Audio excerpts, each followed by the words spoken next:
Shalom Bapak Ibu sekalian. Shalom. Ya, kelihatan yang sudah sarapan dengan yang belum sarapan. Amin. Nah, yang ada suara yang sudah sarapan, yang tidak ada suara belum sarapan. Haleluya. Minggu yang lalu saya khotbah tentang, masih ingat temanya? Minggu lalu? Nah, cuma Ibu Gembala yang masih ingat. Hah? Apa? Coba. Cuma Ibu Ketua Diaken yang ingat. Tidak akan habis dan tidak akan berkurang. Ya, diambil dari 1 Raja-Raja pasal 17 ayat 14 dan ayat 14 ya. Sebab beginilah firman Tuhan Allah Israel, tepung dalam tempayan itu, apa katanya?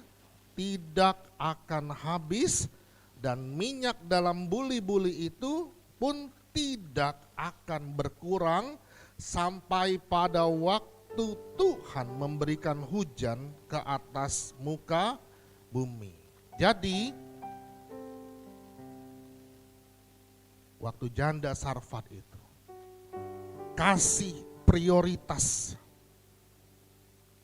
kepada Elia, kasih prioritas kepada pekerjaan Tuhan. Waktu Tuhan diprioritaskan, ada mujizat terjadi. Hal yang tidak mungkin itu menjadi mungkin. Tidak akan habis dan tidak akan berkurang. Waktu engkau memberikan dirimu, memprioritaskan Tuhan di dalam segala hal, maka engkau akan mengalami tidak akan habis dan tidak akan berkurang. Amin. Waktu engkau mengerti bahwa Tuhan sudah memprioritaskan hidup kita, memberikan yang terbaik untuk hidup kita. Ya, dia serahkan anaknya yang tunggal itu untuk kita. Orang-orang berdosa. Dia turun dari sorga yang mulia ke dunia yang penuh dengan dosa untuk menyelamatkan kita orang-orang yang tidak berkenan, yang berdosa, yang kotor.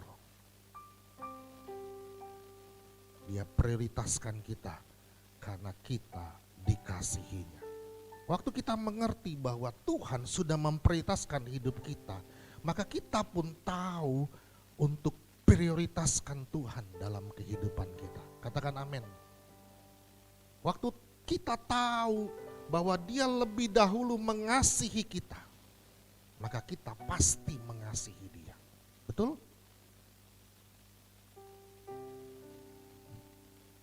Tidak akan habis dan tidak akan berkurang. Ini menjadi tema Natal kita tahun ini dan akan menjadi tema IGC sepanjang tahun 2023. Tidak akan habis dan tidak akan berkurang. Saya berdoa di penghujung tahun 2022, menyongsong masuk tahun 2023, di segala area aspek kehidupan kita, orang-orang muda di tempat ini, jemaat di tempat ini, mengalami yang namanya tidak akan habis dan tidak akan berkurang. Rumah tanggamu, keluargamu, studimu, pekerjaanmu, usahamu, bisnismu, pelayananmu, semua area kehidupanmu akan mengalami yang namanya tidak akan habis dan tidak akan berkurang. Tepuk tangan bagi Tuhan. Sebab Tuhan sendiri yang mengerjakannya bagi kamu. Waktu janda Sarfat itu tidak punya apa-apa. Yang dia punya hanya apa? Segenggam gandum dan sebulir minyak.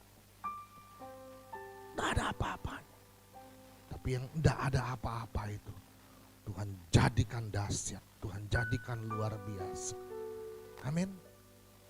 Amin. Lihat bukan apa yang ada padamu, tapi lihat siapa yang menyertaimu. Amin. Sekali lagi, lihat bukan apa yang ada padamu, tapi lihat siapa yang menyertai hidupmu. waktu engkau fokus kepada siapa yang menyertai hidupmu, maka engkau akan melihat sepanjang tahun 2023 tidak akan habis dan tidak akan berkurang. Dunia boleh bilang ada resesi, dunia boleh bilang ada kemiskinan di sana sini, ada kejatuhan di sana sini. Tapi firman Tuhan bilang apa? Walau 1000 rebah di kiriku, kau tetap Allah pembelaku. Amin. Dia tetap Jehovah Rafa, dia tetap Jehovah Siri bagi kita yang percaya kepadanya. Amin. Amin. Tidak akan habis dan tidak akan berkurang. Nah, maka saya hari ini akan melanjutkan apa yang Tuhan janjikan bagi orang-orang percaya. Jadi kita adalah orang-orang yang mewarisi janji-janjinya. Katakan mewarisi janji-janjinya. Mewarisi janji-janjinya. Yuk, mari kita buka Galatia pasal 3 ayat yang ke-29 sudah ada di depan. Mari kita baca dengan keras. 1, 2, ya. Dan jikalau kamu adalah milik Kristus, maka kamu juga apa? Adalah keturunan Abraham dan berhak menerima janji Allah. Jadi karena kita ada di dalam Kristus, karena kita adalah milik Kristus, maka kita juga adalah keturunan Abraham. Siapa di sini yang milik Kristus? Tolong angkat tangan. Kalau Anda milik Kristus, maka Anda adalah keturunan Abraham yang berhak menerima janji Allah. Katakan amin. Katakan amin. Katakan saya berhak terima janji Allah. Katakan di sebelah kiri dan kananmu, kamu juga berhak terima janji Allah. Tunjuk yang di depan, kamu juga terima berhak janji Allah. Katakan amin. Nah, sebab apa? Coba baca Roma 4 ayat 13, Paulus tulis. Sebab bukan karena hukum Taurat telah diberikan janji kepada Abraham dan keturunannya bahwa ia akan memiliki dunia. Tetapi karena apa? Karena kebenaran berdasarkan iman. Coba kita baca pelan-pelan ya. Ini ada induk kalimat dan ada anak kalimat. Jadi ada koma di tengah ini. Saya coba simpan dulu kata yang di tengah ini, bahwa ia akan memiliki dunia. Ya, kita simpan yang anak kalimatnya ya. Terus kita terusin dari sini sampai akhir. Ini kita simpan. Ayo kita baca pelan-pelan 1, 2, iya. Sebab bukan karena hukum Taurat telah diberikan janji kepada Abraham tetapi karena kebenaran berdasarkan iman. Jadi bukan karena hukum Taurat telah diberikan janji kepada Abraham dan keturunannya. Jadi kita terima janji Tuhan itu bukan karena hukum Taurat, tetapi apa? Tetapi karena kebenaran berdasarkan iman. Jadi bukan karena kita melakukan hukum Taurat, maka kita terima semua janji Tuhan. Tapi karena apa? Karena kebenaran berdasarkan iman.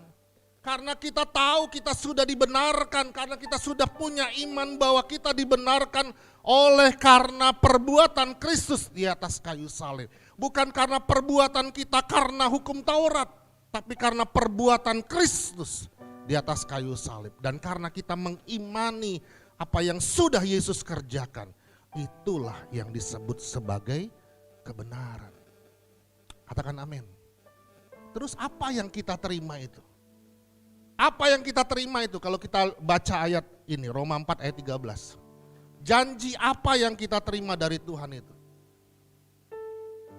Yes, bahwa ia akan memiliki dunia. bahwa kita akan memiliki, katakan bahwa saya akan memiliki dunia. Katakan sama sebelah kiri dan kananmu, kamu akan memiliki dunia. Jadi kamu jadi kepala bukan ekor. Tuhan buat naik tidak turun, karena apa? Karena kita memiliki dunia. Yang terbaik Tuhan sediakan bagi kita. Yang terbaik Tuhan berikan bagi kita. Dia kasih kita untuk memiliki dunia. Kau mahasiswa, duniamu apa? Duniamu adalah tempat studimu, kampusmu. Kamu akan menjadi yang terbaik di sana. Kita orang-orang yang bekerja, duniamu apa? Tempat pekerjaanmu, di mana apapun yang engkau kerjakan, engkau jadi yang terbaik, di mana dunia engkau layani dan kerjakan. Entahkah itu di pendidikan, entahkah itu di usaha apapun, engkau jadi yang terbaik. Katakan amin. Katakan amin. Kau akan jadi punya pengaruh dengan apapun yang engkau kerjakan. Karena apa? Karena engkau mengerjakannya karena kebenaran berdasarkan iman. Bukan kau yang mengerjakan, tapi Yesus yang mengerjakan yang ada di dalammu itu. Engkau akan memiliki dunia. Katakan amin. Wow, ini janji Tuhan. Ini firman Tuhan. Apapun yang engkau kerjakan, engkau pasti memiliki pengaruh. Engkau pasti punya dampak. Karena apa? Karena engkau adalah keturunan Abraham. Dan keturunan Abraham berhak terima janji-janji Tuhan. Tepuk tangan bagi Tuhan Yesus. Sekarang kita teruskan apa yang dikatakan Paulus kepada jemaat di Galatia. Yang dimaksud ialah, ayo baca sama-sama, 1, 2 ya. Yang dimaksud ialah selama seorang ahli waris belum akil balik, sedikit pun ia tidak berbeda dengan seorang hamba. Sungguh pun ia adalah tuan dari segala sesuatu, tetapi ia berada di bawah perwalian dan pengawasan sampai pada saat yang telah ditentukan oleh Bapaknya. Demikian pula kita selama kita belum akil balik, kita takluk juga kepada roh-roh dunia. Jadi sebelum kita akil balik, ya, selama seorang ahli waris belum akil balik, ia tidak berbeda, ia sama seperti seorang hamba. Itu yang pertama. Jadi kalau dia belum akil balik, dia sama seperti seorang hamba. Terus sungguh pun ia adalah tuan dari segala sesuatu, tetapi ia berada di bawah perwalian dan pengawasan. Itu yang kedua. Sampai pada saat yang ditentukan, sampai pada saat yang telah ditentukan oleh Bapaknya, demikian pula kita selama kita belum akil balik, kita yang ketiga takluk kepada roh-roh dunia. Jadi ada kata di sini, coba perhatikan, sampai pada saat yang telah ditentukan oleh Bapaknya. Kapan itu? Kapan saat yang ditentukan oleh Bapa itu? Kalau kita baca seterusnya, tetapi ayo, setelah genap waktunya, maka Allah mengutus anaknya yang lahir dari seorang perempuan dan takluk kepada hukum Taurat. Ia diutus untuk apa? Untuk menebus mereka yang takluk kepada hukum Taurat, supaya kita apa? Diterima menjadi anak. Jadi tidak lagi hamba tapi jadi anak. Dan karena kamu adalah anak, maka Allah telah menyuruh roh anaknya ke dalam hati kita untuk apa? Berseru, ya Aba, ya Bapa. Coba sini Joel.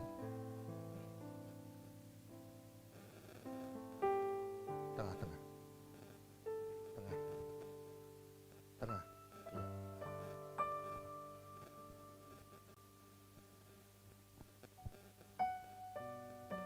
Salibkan dia sampai selesai khotbah saya. Jangan turun ya. Jadi ini yang Galatia 4 ayat 1 sampai 3. Ya. Yang dimaksudkan selama seorang ahli waris belum akil balik. Jadi kita di sini awalnya. Belum akil balik. Nah, waktu kita belum akil balik, kita itu tidak berbeda sama dengan seorang hamba. Kita hamba. Dulu kita ini hamba sebelum Yesus mati dan bangkit di atas kayu salib. Lalu kemudian apa? Kita di bawah perwalian dan pengawasan. Kemudian yang ketiga apa? Kita takluk kepada roh-roh dunia. Di sini kita waktu belum akil balik. Tapi setelah Yesus mati dan bangkit di atas kayu salib, kita sudah di ayat yang ini. Nah, tetapi setelah genap waktunya, setelah Yesus disalibkan, bangkit, apa? Kita tidak lagi takluk kepada hukum Taurat. Kita diterima jadi anak dan dan Allah telah menyuruh roh anaknya dalam hati kita berseru Abba, Bapa. Jadi kita tidak lagi hamba dosa, tapi kita jadi anak. Katakan saya jadi anak. Nah, waktu kita jadi anak, kita boleh panggil dia Abba, Bapa. Kita sudah akil balik. Waktu kita belum akil balik, kita belum boleh terima warisan janji Allah itu. Tapi setelah kita akil balik, kita boleh terima janji Allah itu. Kapan kita akil balik? Setelah Yesus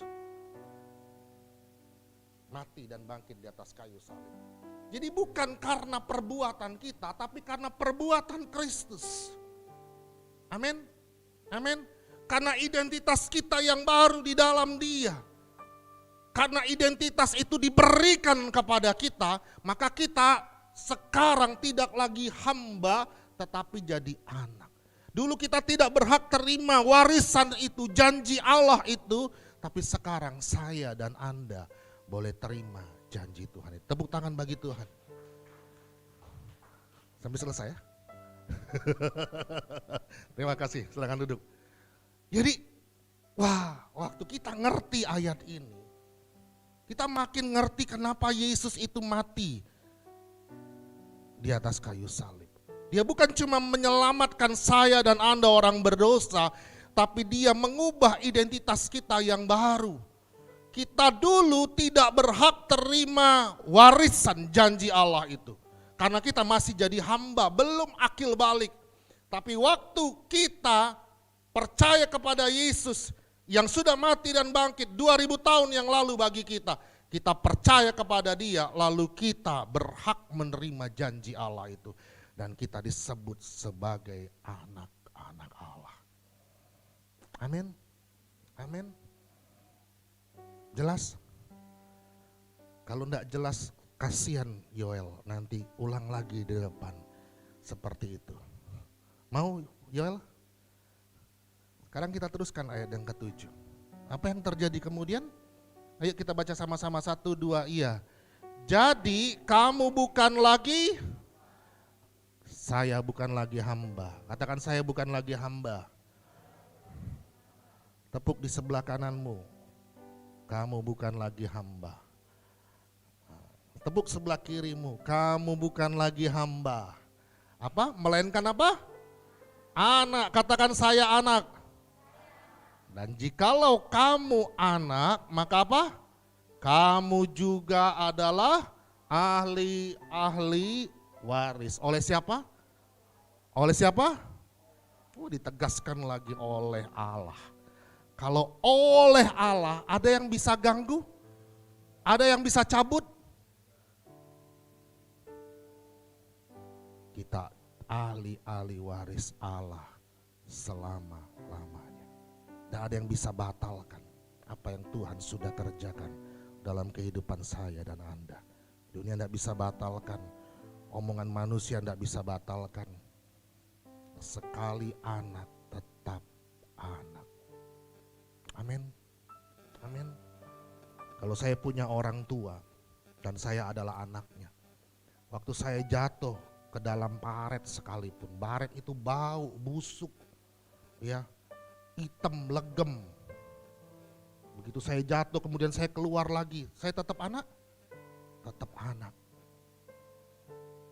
Waktu saya berdosa melakukan pelanggaran yang luar biasa, saya tetap anak?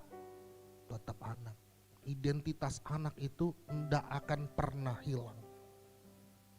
Amin. Nah, waktu kita tahu dulu kita hamba, sekarang kita jadi anak, lalu kita dihargai jadi anak, mau enggak kita main-main? Mau enggak kita masih main-main lagi? Mau enggak kita masih hidup kita sembarangan, sembrono? Masih mau? Enggak. Waktu si bungsu itu hilang di luar rumah bapaknya, waktu dia habiskan semua milik bapaknya, sebenarnya dari kisah anak yang hilang itu Lukas pasal berapa ya? Yel. Ada jadi konkordan kau. Lukas pasal berapa? Cari. Bantu saya. Lukas pasal berapa itu? 15. Lukas pasal 15. Coba mulai ayat yang ke... Sebenarnya siapa yang terima warisan bapaknya itu? Cuma anak yang bungsu atau anak yang sulung juga terima? Coba kita baca.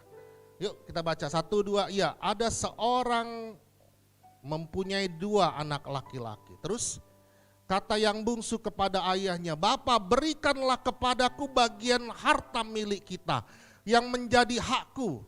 Lalu apa katanya? Ayahnya membagi-bagikan harta kekayaan itu bukan cuma kepada si bungsu, tapi kepada mereka. Jadi sebenarnya si sulung di akhir perikop ini, dia komplain, tapi dia sebenarnya sudah terima warisannya. Terus beberapa hari kemudian anak bungsu itu menjual seluruh bagiannya itu. Jadi bagiannya dia jual. Jadi ada bagian lain yang jadi milik si sulung. Nah, si bungsu ini jual seluruh bagian yang jadi miliknya, lalu pergi ke negeri yang jauh. Di sana ia memboroskan harta miliknya itu dengan hidup berfoya-foya. Terus setelah dihabiskannya semuanya itu, timbullah bencana kelaparan di dalam negeri itu dan ia pun mulai. Jadi perhatikan ini, bapaknya masih ada, ya, tapi si anak sudah minta warisan. Kualat enggak? Kualat enggak Pak Yoel? Kalau di adat Batak, kualat enggak itu? Bapaknya masih ada tapi sudah minta bagian. Lalu setelah diberikan, dia habiskan, dia berfoya-foya.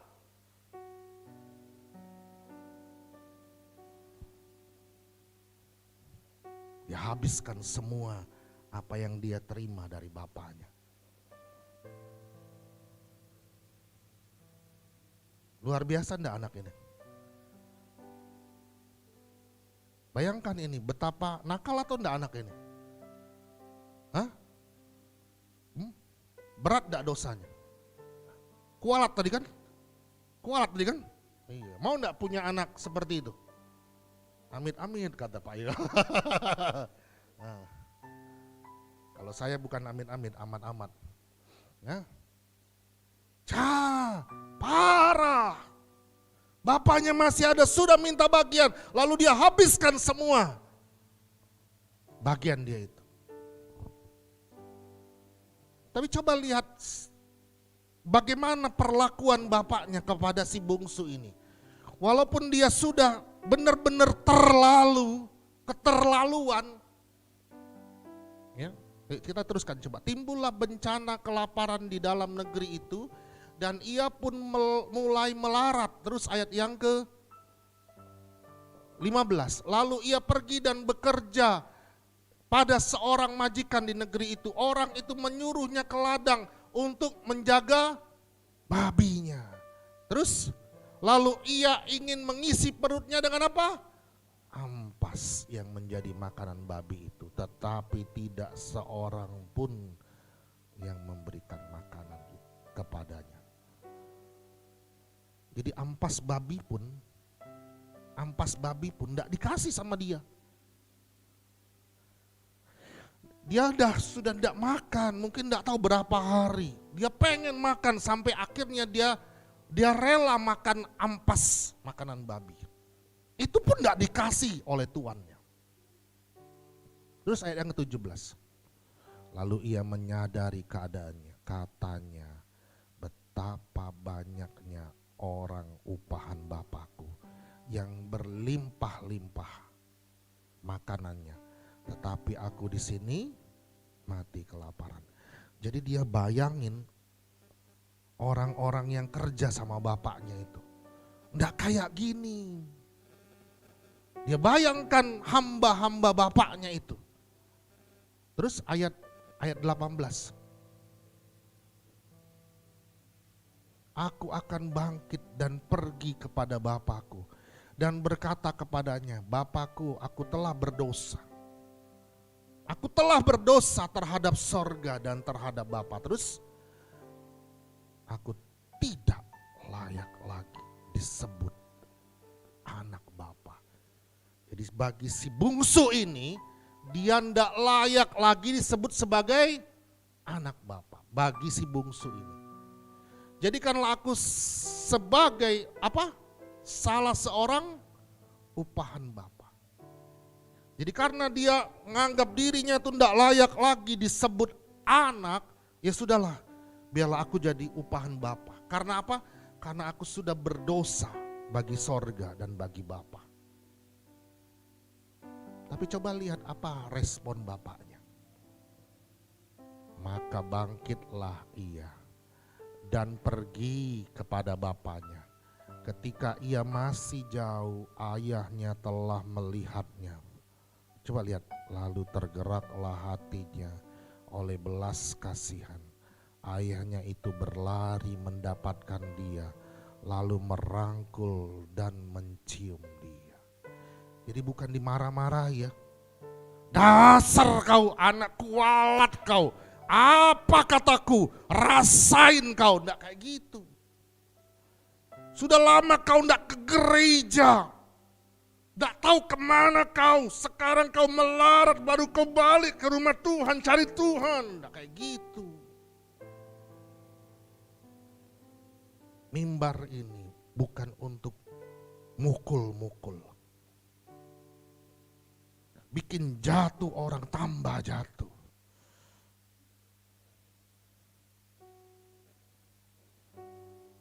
Tapi Bapa itu katanya apa? Dengan belas kasihan. Tergerak hatinya oleh belas kasihannya. Ayahnya itu berlari mendapatkan dia. Lalu merangkul dan mencium dia. Dia rangkul, dia cium anaknya yang dulu pergi jauh itu. Yang dulu minta bagiannya itu. Bukan sampai cuma di situ. Terus kata anaknya, Bapa, aku telah berdosa terhadap sorga dan terhadap Bapa. Aku tidak layak lagi disebut anak Bapa. Jadi buat anak ini, anak bungsu ini, aku dipenuh dosa, aku tidak berlayak Bapa. Tapi coba lihat lagi. Setelah Bapak itu rangkul, cium, peluk, ayat 22. Tetapi ayah itu berkata kepada hamba-hambanya, lekaslah bawa kemari jubah yang terbaik. Bukan jubah biasa, tapi jubah yang terbaik. Pakaikanlah kepada si bungsu. Dan kenakanlah apa? Cincin pada jarinya. Dan sepatu pada kakinya. Wow. Bukan cuma dirangkul, dipeluk, dicium, bukan. Tapi apa? Dikasih jubah, dikasih cincin, dikasih sepatu. Terus ayat 23. Dan ambillah anak lembu tambun itu. sembelilah dia dan marilah kita makan dan bersuka cita. Jadi waktu ada dosa dan pelanggaran selalu ada darah yang dicurahkan untuk menebus dosa kita. Lembu tambun itu bicara tentang Yesus yang mati di atas kayu salib. Yang apa? Yang dikorbankan demi pelanggaran dan dosa kita untuk tebus kita. Kita yang dahulu harusnya tidak berlayak lagi disebut menjadi anak-anak Bapa. Kita dulu hamba dosa. Lalu waktu Yesus mati di atas kayu salib, bagaikan lembu tambun itu, bagaikan lembu tambun yang disembeli itu, dia dikorbankan di atas bukit Golgota. Supaya saya dan Anda hari ini boleh tetap disebut sebagai anak-anak Bapa. Yang panggil Bapa, Aba, Bapa. Oh.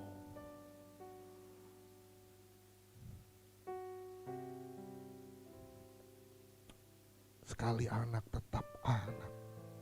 Dan waktu kau tahu kau tuh anak Allah, maka engkau tidak main-main dengan hidupmu. Kau tidak sembrono dengan hidupmu. Waktu engkau tahu Bapamu di sorga kasih yang terbaik, engkau pun tahu bagaimana caranya kasih yang terbaik buat Bapamu di sorga. Waktu engkau kasih yang terbaik, Kolose 3 ayat 23, apa? Waktu engkau kerjakan bukan seperti kepada manusia, tapi kepada Tuhan. Karena kau tahu Tuhan kasih yang terbaik, engkau kasih juga yang terbaik. Apa yang kau dapatkan? Apa yang kau dapatkan? Kau dapatkan seluruh dunia itu. Amin. Ini teori sorga. Ini teori firman Tuhan. Waktu engkau totalitas untuk hidupmu. Waktu engkau totalitas untuk pekerjaan Tuhan. Waktu engkau totalitas untuk Tuhan, karena Tuhan sudah totalitas lebih dulu untuk kamu, maka engkau akan memiliki dunia. Seorang Martin Luther King Junior, dia berkata, kalau ada seorang penyapu jalan, jadilah penyapu jalan terbaik di dunia ini, maka semua isi dunia akan bertepuk tangan untuk kamu. Ngerti maksudnya? Totalitas, apapun profesimu, apapun pekerjaanmu, lakukan itu bukan untuk manusia, tapi untuk Tuhan yang sudah bukan cuma menyelamatkan hidupmu dari dosa, tapi mengubah identitasmu jadi dari hamba jadi anak. Yang dulu tidak bisa terima janji Tuhan, sekarang kita boleh terima janji Tuhan karena kita ahli warisnya Tuhan. Amin, amin, amin. Lihatlah karya Tuhan yang terlalu besar, yang sungguh indah, yang akbar luar biasa itu dalam kehidupan kita. Amin. Terus, tidak ada ini ayat di slide saya teringat ini. Terus sebab anakku ini telah mati dan menjadi hidup kembali. Ku telah mati dan tinggalkan cara hidupku yang lama. Semuanya sia-sia dan tak berarti lagi. Hidup ini ku letakkan pada mezbah-Mu ya Tuhan.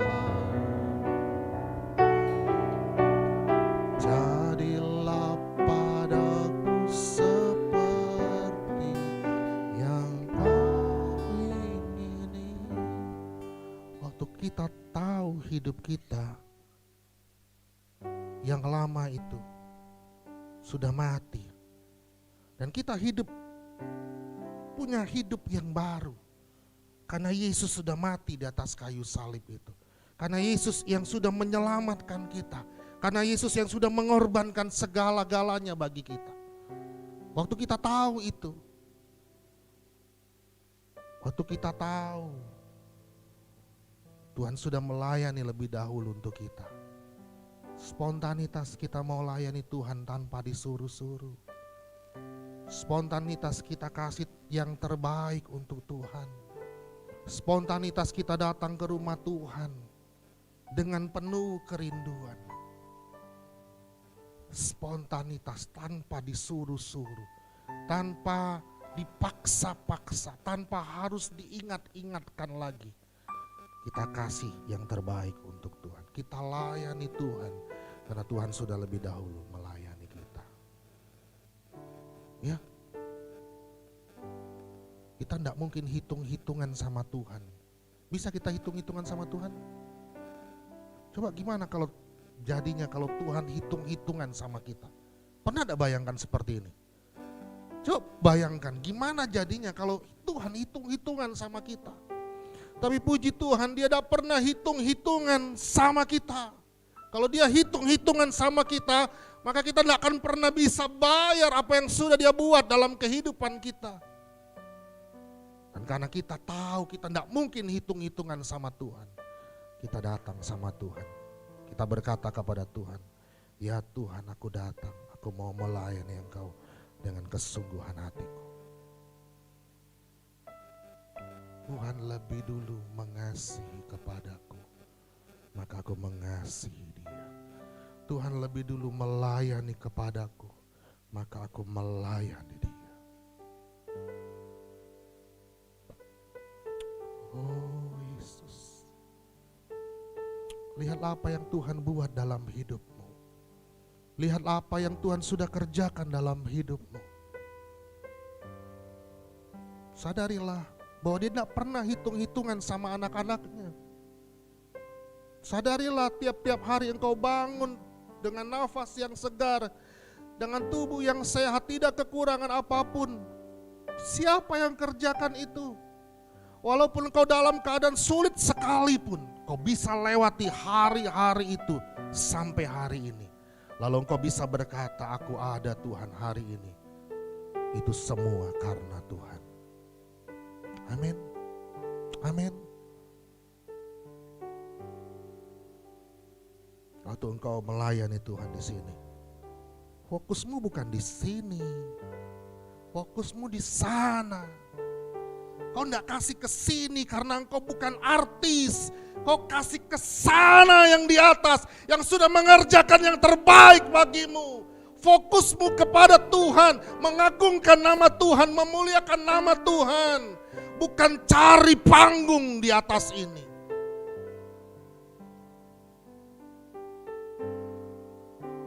Saya kadang-kadang nangis.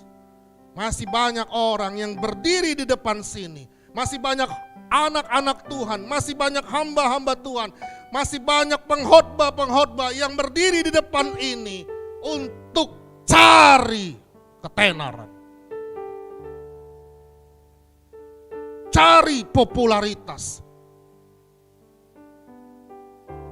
Fokusmu bukan kepada yang di sana, bukan kepada yang di online, tapi fokusmu kepada Yesus yang sudah mengerjakan yang terbaik bagi hidupmu. Yang sudah tidak hitung-hitungan untuk kamu.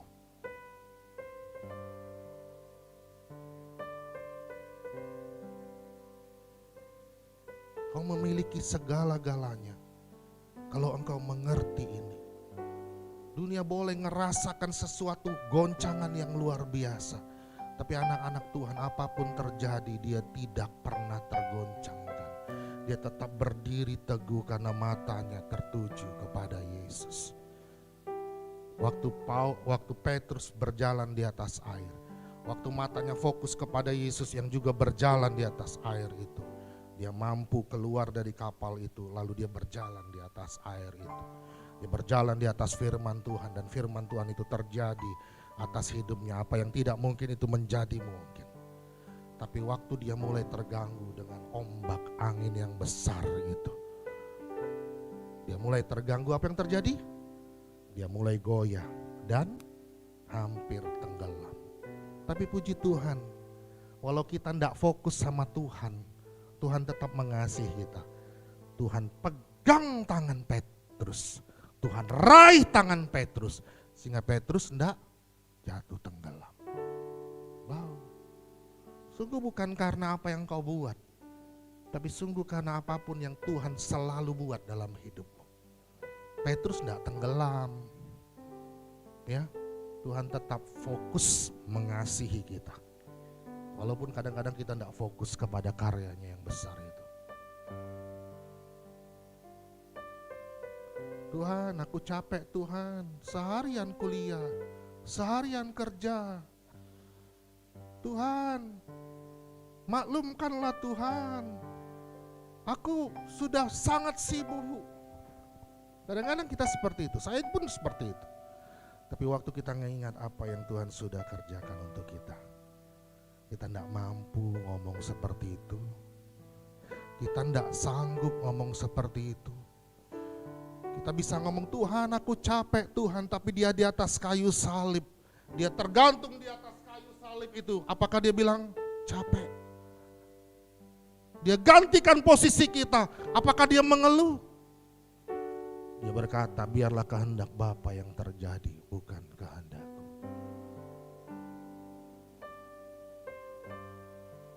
Lihatlah karyanya yang besar itu. Lihatlah apa yang sudah dikerjakannya bagi saya dan Anda.